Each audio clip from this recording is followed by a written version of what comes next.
The Lord said to Moses, I have observed the misery of my people who are in Egypt. I have heard their cry on account of their taskmasters. Indeed, I know their sufferings, and I have come down to deliver them from the Egyptians, and to bring them up out of that land, to a good and broad land, a land flowing with milk and honey. The cry of the Israelites has now come to me. I have also seen how the Egyptians oppress them.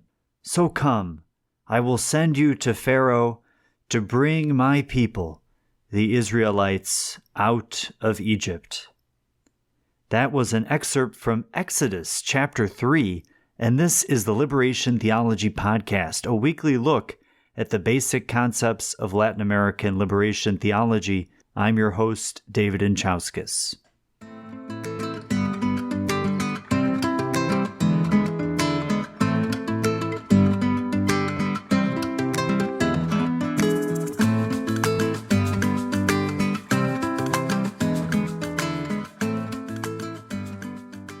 Hello and welcome. Our text today, Biblical Hermeneutics by Gilberto da Silva Gorgulho, is full of revolutionary insights into liberationist readings of the Big Book. But how do liberation theologians approach the Bible? What do they say, not only about the way we read the Bible, but also about the content of the Bible? And what does the Bible, a big, old, long, and ancient scroll, have to do with the struggles for justice and freedom today? Gilberto addresses these huge questions and more, and I'm certain that our exploration of this chapter together will change the way that we think about the Bible. But before we get into the text, a few introductory notes. The title is Biblical Hermeneutics, and hermeneutics, what is that?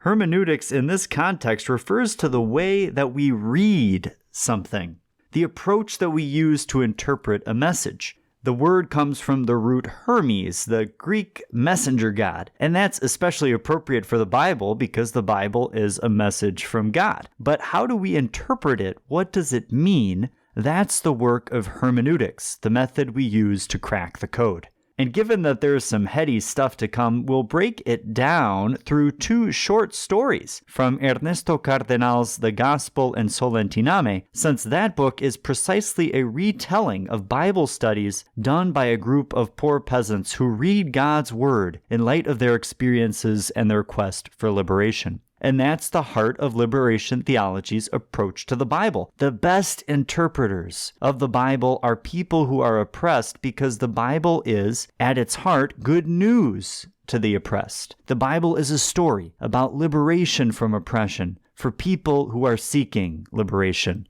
from oppression. Gilberto starts by bringing up two problems with which liberationist interpreters of the Bible have to contend. The first is an issue posed by Hugo Assmann. When people read the Bible, or any piece of writing for that matter, they bring to it their political position, and their political position informs their understanding of the meaning of the text. Sometimes we consciously read the Bible from our political position. We use the Bible to justify our position, or we use our position to criticize the Bible. Sometimes the influence of our political position, our social location, is less conscious, though. We read the Bible clouded by our point of view, by our economic class, our personal interests, our family situation, or our denominational affiliation, and we don't even know it. And this problem is amplified by the fact that the Bible is an old book in a foreign language. It seems there is an unbridgeable gap between how first-century folks might have understood the New Testament and how we understand it. And to a certain extent, this problem is unavoidable. There is no neutral position, no view from nowhere that can claim total detachment from personal, political, and generational concerns. Let me give a few examples of political interpretive positions that I see applied to the Bible today. Many circles of Christians read the Bible through the lens of the Protestant-Catholic divide. This method was especially strong in my life during some of my undergraduate years at Wake Forest in North Carolina. I was a minority Catholic on a majority Protestant campus, so it's not surprising that I was struggling to defend my Catholicity in the face of Protestant critiques. When I picked up the Bible, questions about faith and works, priesthood and the sacraments, justification and righteousness, and scripture and tradition were front and center. I was reading the Bible so that I could defend my faith, and that's not uncommon. It's how many folks read the Bible today.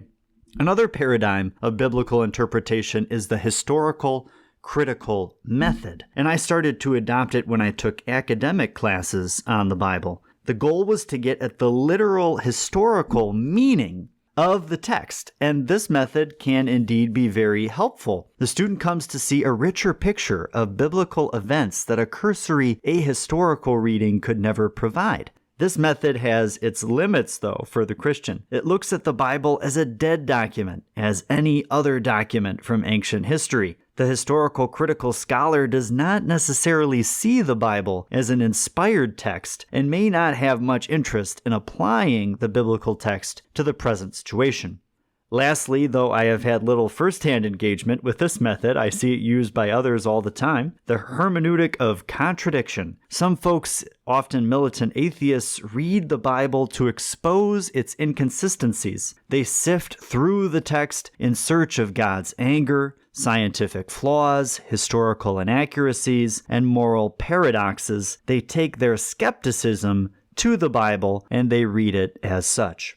These examples illustrate what Assmann identifies as a real problem. Aren't our readings of the Bible too influenced by our standing ideological commitments?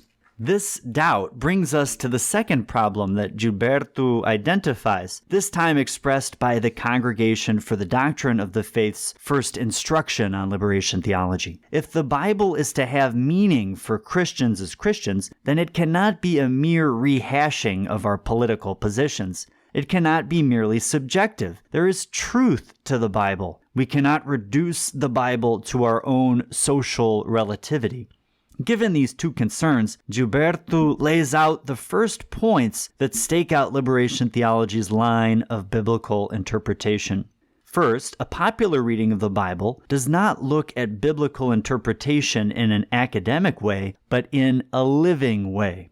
And second, hermeneutics as interpretation from the praxis of the liberation of the poor and that of Jesus of Nazareth is discernment of communication with the living, loving Word of the Spirit. Gilberto leaves a big question relatively unanswered in the course of this transition from Assmann and the CDF to his content, so let me attempt a response to fill in the gap. Some may object, yes, Assmann is onto something, and we can apply it to liberationist readings of the Bible themselves. Isn't liberation theology biased by reading the Bible in terms of social, political, and economic liberation? Doesn't liberation theologians' Marxist lens cloud their vision of the Bible? Doesn't this lens obscure their appreciation for the Bible's symbolic and spiritual meaning? And we can look at this concern in two ways, pragmatic and academic. Pragmatically, the oppressed are not interested in postmodern critiques of their reading of the Bible. As Gilberto says later, quote, "The poor read the Bible in a situation of suffering and political and economic domination. It is not a theoretical reading, nor a search for ideas. It is a question of life and death, of freedom or domination. They look in the Bible for the truth that sets them free." End quote. The scholar, skeptic, or reactionary can critique the bias of the poor person's biblical interpretation, but the poor person needs to survive, to live, and sees the Bible as an inspiration for the struggle to be free, to live and thrive. Academically, many liberation theologians defend the idea that the Bible itself objectively is a document about liberation for people seeking liberation. The Bible's content, read historically, supports this liberation theology approach. The main event of the Old Testament is the liberation of the Hebrews from Egyptian slavery, and the main event of the New Testament is Jesus' proclamation of the reign of God. which belongs to the poor, as the first beatitude makes clear. The gospel, the good news, is the liberation of the poor, per Luke 4. The poor are the privileged recipients of this message, so their take on its message, their hermeneutics, should also be privileged.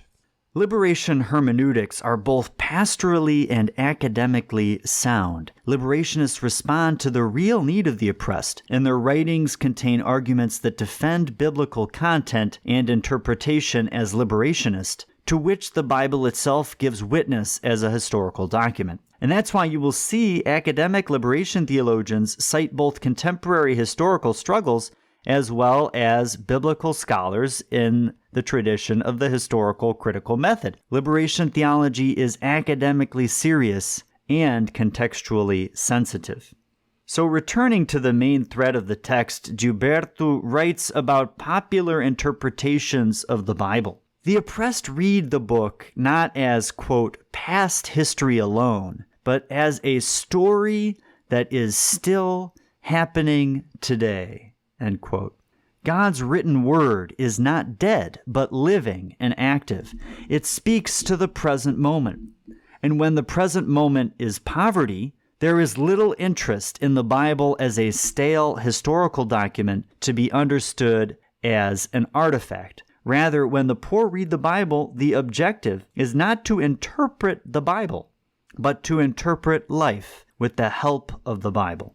The goal is not to learn facts about ancient Israel, but to apply the liberating spirit of the Bible to contemporary concerns. This allows the oppressed to see what academic exegetes or intellectual interpreters cannot see. The poor do not seek to interpret the Bible. They seek to live it. The poor do not seek to understand the Bible. They seek to apply it with creativity as an inspiration for their struggle for emancipation. They don't give a neutral reading. They read in service of their liberation. But why do the poor of Latin America turn to the Bible to assist in their liberation? They could turn to Marx, to Lenin, to Mao, and many do. But the fact remains that, as Gilberto so powerfully names, quote, for the poor of Latin America, liberation is not a purely secular problem. Rather, the liberation of the poor occupies the center of religion. In the midst of liberation is the Christian faith. End quote. Religion is not alienated from revolutionary action for the Latin American masses. Religion is integral revolutionary action. It is the promise of total liberation. Jesus saves not only the individual soul from sin, but the community from injustice. It all holds together. So that's how the oppressed approached the Bible, but what is the Bible? And here's one of Gilberto's strongest insights. He claims that the Bible is the memory of the poor, the memory of their historical search for a just social life as the people of God. This memory passes through several phases in the Old Testament. Memory of the formation of a people, Genesis. Memory of the liberation of a people, Exodus to Joshua, roughly. Memory of the prophetic resistance of a people, Samuel to Malachi, roughly. The poor of today in search of justice see a relationship to the story of Israel in search for justice, the story that the Bible recounts. They see themselves in that story. Much of the Old Testament is a theological, sociological exposition of slave and tributary modes of production. Under the inspiration of God, Moses and his successors lead the Hebrew people from Egyptian slavery to freedom in the Promised Land. However, their liberty does not last. They fall back into problematic, monarchic, temple-centered, colonized, tributary paradigms. And more on that process in a bit. Gilberto takes a deeper dive into the Old Testament later in the chapter. For now, we can say that the liberation theologian, in union with the socioeconomic urgency of the poor, sees sociological mediation in the Bible not as just one among many readings, but as an indispensable axis of interpretation. If the gospel is good news for the poor, their liberation from oppression, then a social, political, economic hermeneutic must be prioritized. So what are the material conditions of the Bible? What are the economic and political causes of these material conditions? And how can the people of God liberate themselves from these injustices? Gilberto cites some prophetic biblical passages of importance to this hermeneutic of liberation. From Exodus chapter 22, verses 21 to 27. You shall not wrong or oppress a resident alien, for you were aliens in the land of Egypt. You shall not abuse any widow or orphan. If you do abuse them, when they cry out to me, I will surely heed their cry. My wrath will burn, and I will kill you with the sword, and your wives shall become widows and your children orphans. If you lend money to my people, to the poor among you, you shall not deal with them as a creditor. You shall not exact interest from them.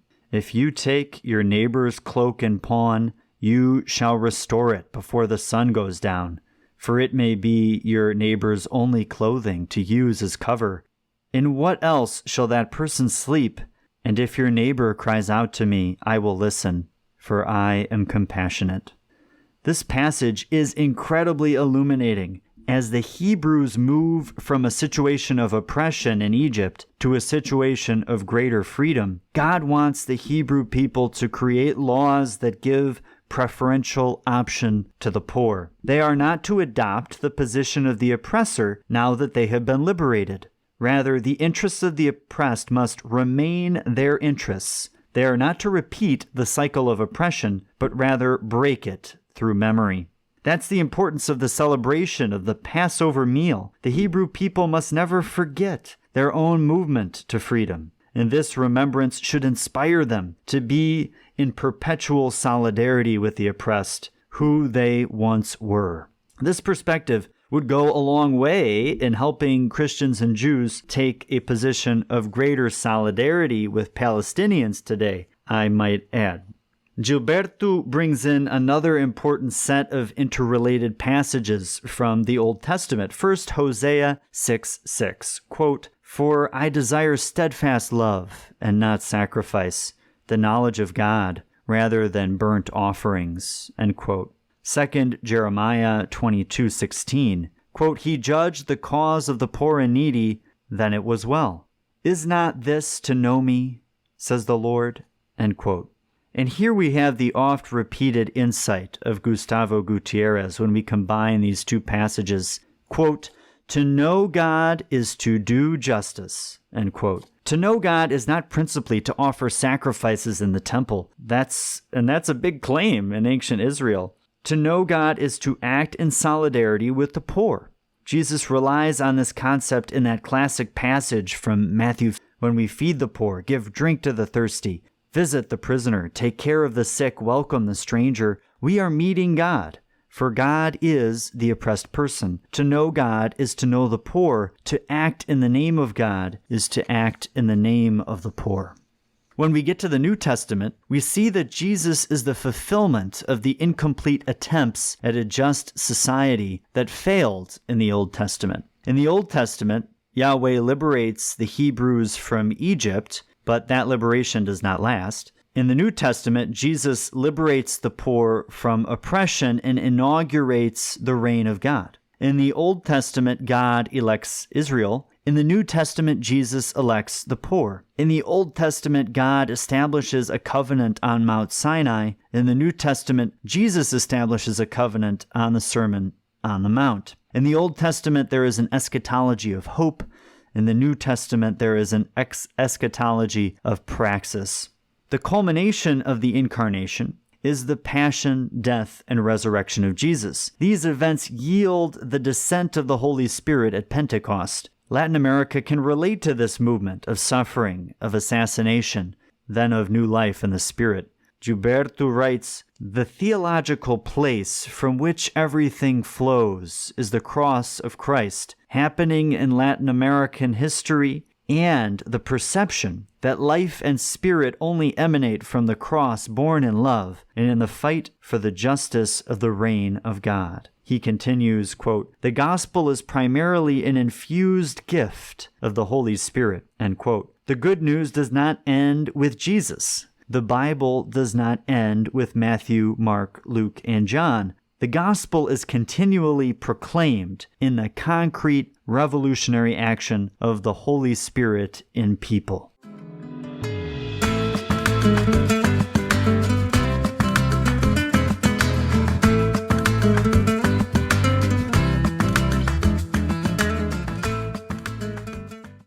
Ernesto Cardenal's The Gospel in Solentiname is a great window into the work of the Holy Spirit in the lives of the poor. Let's look at how the poor in Cardenal's base community in Nicaragua read the crucifixion, since we just spoke of the cross of Christ happening in Latin America. On a swelteringly hot Good Friday, the campesinos start with an interpretation of Simon of Cyrene. A curious set of details from Luke's Gospel captures their attention. Quote, "He was coming from the countryside when they made him carry the cross." End quote. There is an intimate solidarity of the working class, Jesus a builder, Simon of Cyrene a farmer.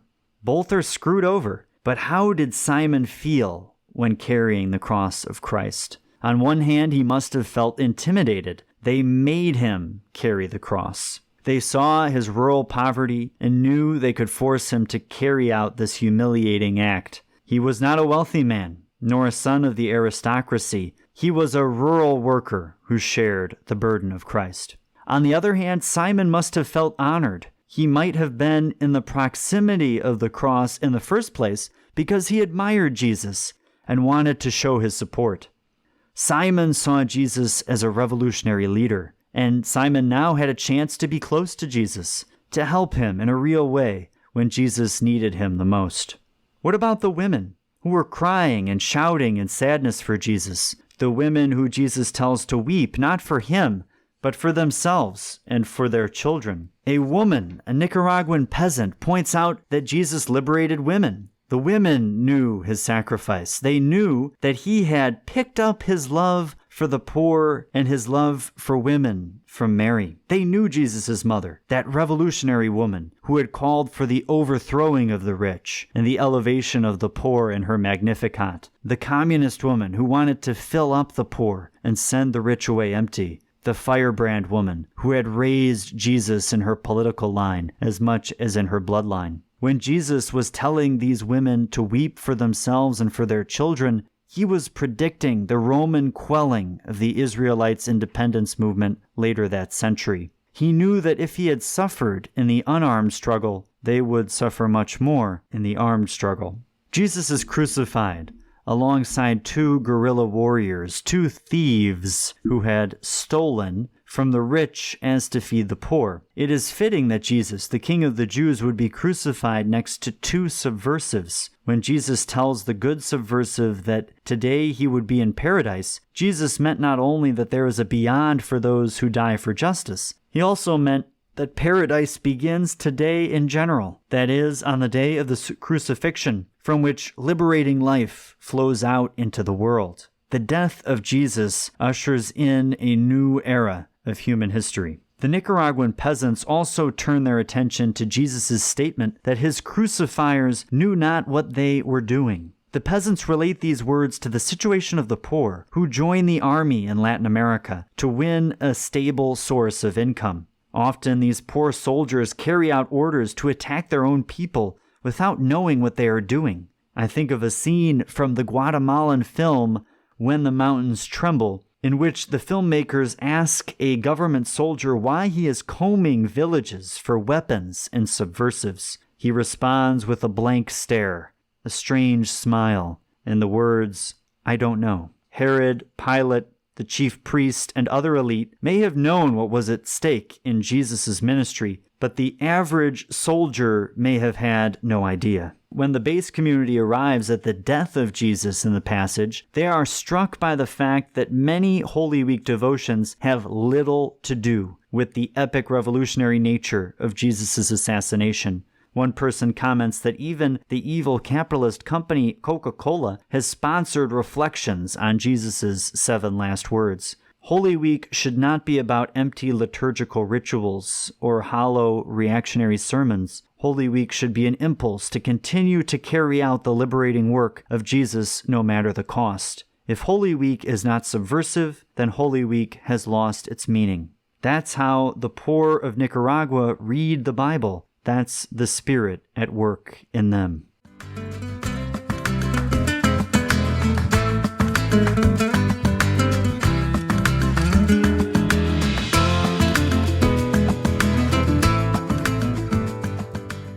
Gilberto kicks off part 2 of his chapter with a question. What is the main theme of the hermeneutic of liberation in the Old Testament? And he gives an answer straight away. We always like that. Quote, "We see history as the process of the formation of a free and united people." End quote. This dialectical trajectory, as mentioned previously, fails in the Old Testament, but leads to the hopeful coming, of the reign of God in Jesus in the New Testament.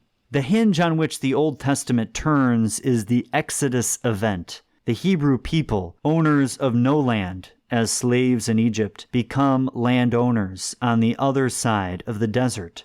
Gilberto writes, quote, "The Exodus and land distribution constitute the center and base of the memory of the poor because it's the experience that gives rise to the life of a free people." End quote. We can turn to Deuteronomy 26, verses 5 through 9, to get a summary of this historical memory of the importance of the Exodus event. Quote, "You shall make this response before the Lord your God.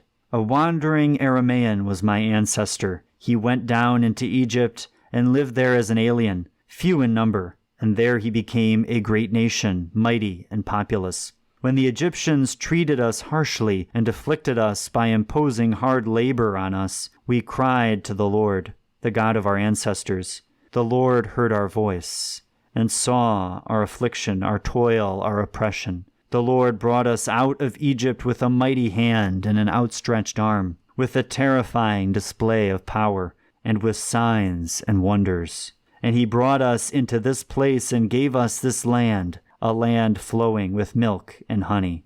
End quote. When the Hebrew people arrive in the Promised Land, the central conflict shifts to that between Baal and the God of Israel. This division reflects a conflict in economics. Baal is viewed in the biblical literature as the ideological bedrock of the exploitation of submissive workers in the city-state. By contrast, the God of Israel is seen as the God of liberation, proven in the Exodus. Baal is a servile god, foreshadowed specifically in the Exodus event in the golden calf. Baal is representative of power and money, representative of the official state morality, not the Ten Commandment morality, which comes from God alone. That's why Baal is associated with an abandonment of God's commands and associated with the calf. In 2 Kings 17:16, quote, "They rejected all the commands of the Lord their God and made for themselves cast images of 2 calves. They made a sacred pole, worshipped all the host of heaven, and served Baal." End quote. In the Promised Land, the Israelites struggle to preserve the non-tributary land equality model that had characterized the inception of their free political project. Gilberto writes, quote, "Their organization and social project are based on the distribution of land, the source of their labor, without a tribute to a superior community." End quote. In Joshua, we see that land does not belong to kings, but is divided among liberated families. This more equitable model under Joshua and the judges, disappointingly, gives way to an inequitable monarchical model under Saul, David, and Solomon. This leads the Old Testament prophets to criticize the ambiguity and idolatry of the Davidic Solomonic state. It's always helpful to remind ourselves that monarchy was not God's intent. Samuel, reporting the very words of God, advises against kingship in 1 Samuel 8:12 through 14. Quote, "These will be the ways of the king who will reign over you. He will take your sons and appoint them to his chariots, and to be his horsemen, and to run before his chariots. And he will appoint for himself commanders of thousands and commanders of 50s, and some to plow his ground and to reap his harvest, and to make his implements of war and equipment of his chariots. He will take your daughters to be perfumers and cooks and bakers. He will take the best of your fields and vineyards and olive orchards and give them to his courtiers. He will take 1/10 of your grain and of your vineyards and give it to his officers and his courtiers. He will take your male and female slaves and the best of your cattle and donkeys and put them to his work. He will take 1/10 of your flocks, and you shall be his slaves. And in that day you will cry out because of your king, whom you have chosen for yourselves, but the Lord will not answer you in that day." End quote. It's an extremely prophetic passage. Imagine reading it to historical monarchs who claim divine right. Samuel's words are pure subversion of the royal concentration of power, as expressed in the tributary system where material and human resources are taken away from the poor and funneled up to the king. And it's crazy to think that monarchies still exist in some Christian majority countries until this day. We need to learn the lesson of Samuel. We need to learn from the failure of the Old Testament line of David. The only absolute to whom we owe total obedience is to God. The fall of the Davidic monarchy leads to two additional distortions. First, the Assyrians, the Babylonians, the Greeks, and the Romans take turns colonizing the oppressed people of God. They plunder the Israelites' wealth, appropriate their land, and send some into exile as enslaved laborers. Into the Roman iteration of this colonization, Jesus, our Savior, is born. Second, the fall of the monarchy leads to the rise of priestly power in the Jerusalem temple. The power of the high priest is amplified, and the high priest becomes both an exploiter of his own people and a puppet of foreign empire. Through temple commerce, the buying and selling of forgiveness of sins, the high priest concentrates wealth. At certain points in Jewish history, temple wealth was also then exported by priests to the colonizers. We can see why Jesus was so adamant that the money changers be cast out of the temple and that the temple be destroyed. When Jesus dies, the temple curtain is torn in two, symbolic of Jesus' antagonism to the temple. Jesus stands against the oppressive tributary temple system, and that's the material reason why the Jewish religious authorities are so intent on killing him. The temple was the link that held together the power of the priestly class and the imperial power. Jesus wanted to break that link.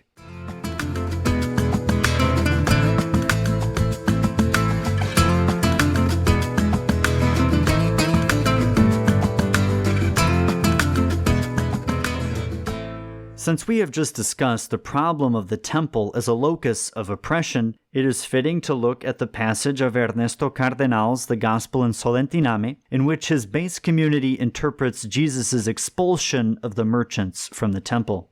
The community member Olivia starts the discussion with a bang. Quote, "I believe that he kicked them out because they were exploiting people, because all commerce is exploitation."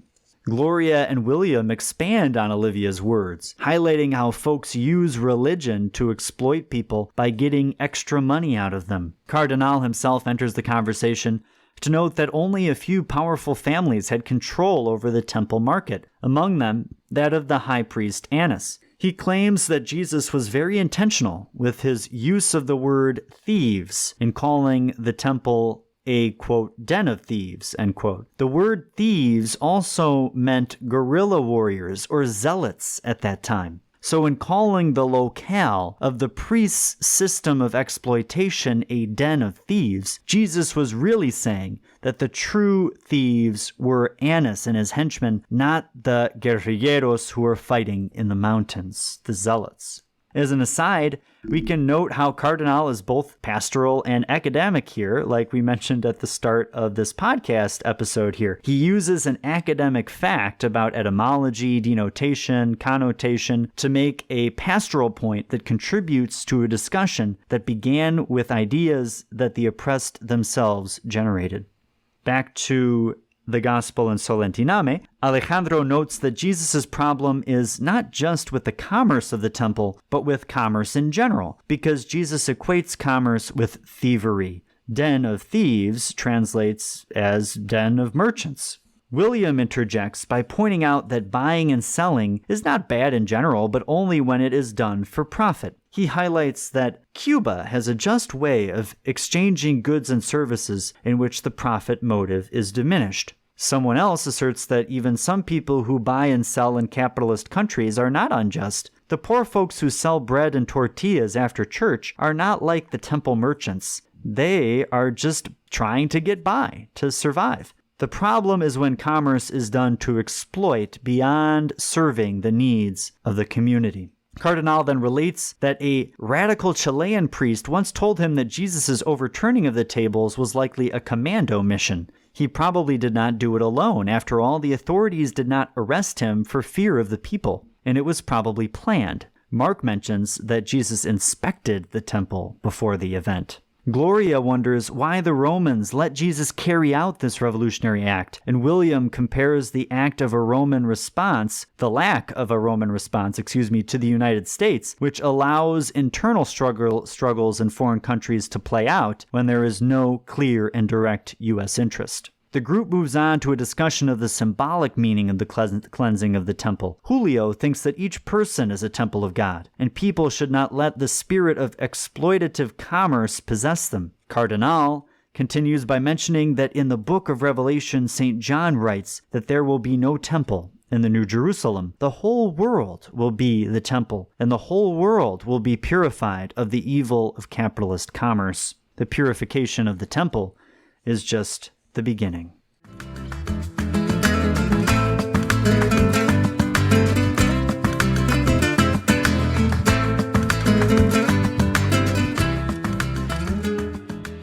Picking up where we left off with the person of Jesus, we see that liberation theologians place special emphasis on the communal nature of the mission of the Messiah when interpreting the Bible. Though some popular U.S. takes on Christianity would have it otherwise, Jesus did not primarily come to save individual people from their individual sins, but to save the people from their social sin. Gilberto writes, quote, Jesus does not only look for isolated conversion, he looks to remake the life of the people into the life of the reign of God. End quote.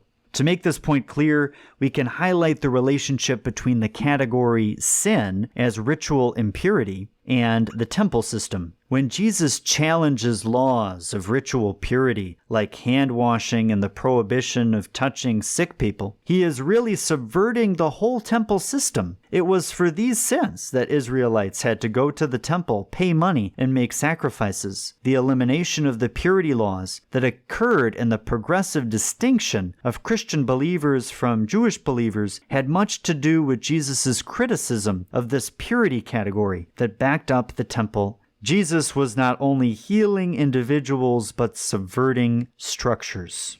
Jesus' revolutionary practices would not go unpunished by the target of his criticism. When you challenge the authority of the rich and powerful, you pay a price. In Jesus' case, it was the ultimate price. Yet in the taking of Jesus' freedom and life, greater freedom and life come, as is the case in many revolutionary movements where the death of a leader only fans the fires of change. Jesus' resurrection is also confirmation that God does not let the oppressors have the final word. We can view the resurrection as God's overturning of the oppressive Roman Israelite justice system. They issued a verdict of death, but God issued a verdict of life. The cross is the tree of life. But the resurrection is not an isolated event, and curiously enough, very few passages of the Bible are dedicated to it. the biblical authors pay much more attention to the life of the church born in the wake of Jesus' ascension to heaven and the descent of the Holy Spirit at Pentecost. There is no book of the Bible dedicated entirely to Jesus' post-resurrection existence on earth, but there is an entire book of the Bible dedicated to the actions of the first apostles under the influence of the newly received Holy Spirit. With the infusion of the Holy Spirit comes the freedom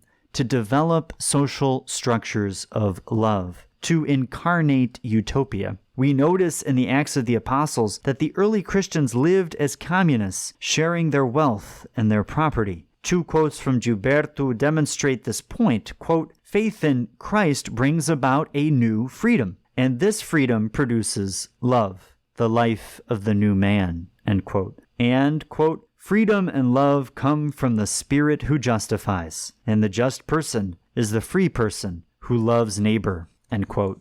With the grace that flows from the cross in the form of the Holy Spirit, Christians are a new people who forge a new society. In St. Paul's letter to the Ephesians, chapter 4, we read, quote, "Be renewed in the spirit of your minds, and clothe yourselves with the new self, created according to the likeness of God, in true righteousness and holiness. So then, putting away falsehood, let all of us speak the truth to our neighbors, for we are members of one another." End quote. As members of the body work for the common good of the entire body, I'm talking medically here, right? Members of the church work for the common good of the church and the world, non-medically. There is no longer private good, only public good. The early Christians advanced the revolutionary social mission of Jesus even further than Jesus himself did. As Jesus says in John chapter 14, verse 12, quote, "Very truly I tell you, the one who believes in me will also do the works that I do, and in fact will do greater works than these, because I am going to the Father." End quote. The church expands on the work and vision of Jesus with help from the divine grace of the Spirit. But this good work faces opposition, as we know, beyond biblical times to the present day. And here we see the relevance of the book of Revelation for contemporary oppressed communities. This book speaks to the perseverance of the incipient Christian movement in the face of early Roman persecution. The beast, symbolic of the Roman emperor, brings death to the first Christians, but the blood of the Lamb, Jesus, gives life. In keeping with the liberating death of Jesus, there is a special role given to the martyrs in the book of Revelation. Martyrs give their lives to the new society that Jesus inaugurated, and their sacrifice is not in vain. Contemporary social movements have their own martyrs, and persecuted liberationist Christians can find resonance in the book of Revelation. Gilberto says, quote, "Revelation is the predilect book of the popular communities. Here they find encouragement for their fight, and a criterion to interpret domination and persecution that the poor continually suffer in our society." End quote. The bloody and struggle-laden imagery of the apocalypse may have little meaning for comfortable, wealthy Christians for whom the book is little more than an intriguing script of the end of the world. But for oppressed Christians, the book is a clear reflection of their life of suffering and resistance. This chapter by Gilberto has shown how the Bible is the memory of the poor, to be interpreted by the poor for the liberation of the poor. The spirit that inspired the first Christians to adopt a communism of possessions is the same spirit that inspires the oppressed of today to interpret the Bible with a revolutionary hermeneutic. Gilberto writes, quote, "Interpretation is fruit of the Spirit, and it is interpretation of memory that the Spirit keeps alive always and activates in the midst of disciples in search of life and liberty." End quote. My own work of solidarity with the Hispanic community in Cincinnati, mostly Guatemalan migrants, takes the form of a base community that reads the scriptures together on Sunday mornings. It is shocking how many times a member of this community, carrying life experiences of poverty, migration, ethnic oppression, among many others, offers an interpretation of a biblical passage that never crossed my mind with my own set of experiences and privileges. The Spirit is active in these moments, liberating me from bourgeois interpretations and redoubling my solidarity with the proletariat. Christian-based communities are active throughout the world, and I cannot recommend participation in them enough. When we read the Bible together as people committed to the freedom of the oppressed, we see new things and challenge ourselves to be better disciples of Jesus, the Liberator.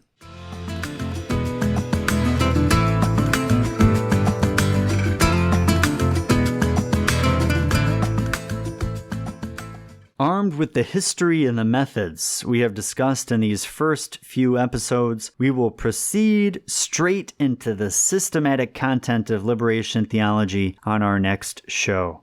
The text will be Gustavo Gutierrez's short but absolutely monumental chapter, The Option for the Poor. I look forward to reading it with you.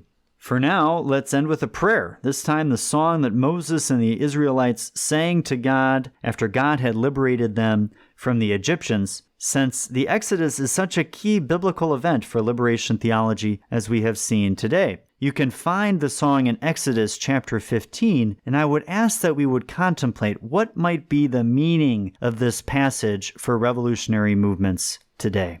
In the name of the Father, and of the Son, and of the Holy Spirit, Amen. I will sing to the Lord, for he has triumphed gloriously. Horse and rider he has thrown into the sea. The Lord is my strength and my might, and he has become my salvation. This is my God, and I will praise him, my Father's God, and I will exalt him. The Lord is a warrior. The Lord is his name. Pharaoh's chariots and his army he cast into the sea. His picked officers were sunk in the Red Sea. The floods covered them.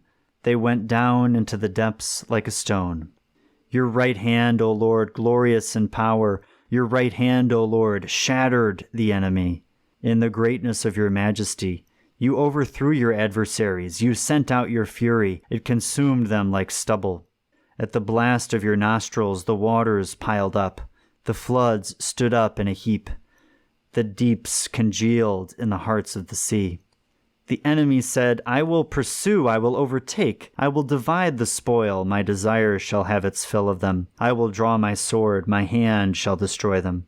You blew with your wind, the sea covered them. They sank like lead in the mighty waters. Who is like you, O Lord, among the gods? Who is like you, majestic in holiness, awesome in splendor, doing wonders? You stretched out your right hand. The earth swallowed them. In your steadfast love, you led the people whom you redeemed. You guided them by the strength of your holy abode. The peoples heard, they trembled. Pangs seized the inhabitants of Philistia. Then the chiefs of Edom were dismayed. Trembling seized the leaders of Moab. All the inhabitants of Canaan melted away. Terror and dread fell upon them by the might of your arm. They became still as a stone until your people, O Lord, passed by, until the people whom you acquired passed by. You brought them in and planted them on the mountain of your own possession, the place, O Lord, that you made your abode, the sanctuary, O Lord, that your hands have established. The Lord will reign forever and ever. Amen. In the name of the Father, and of the Son, and of the Holy Spirit. Amen.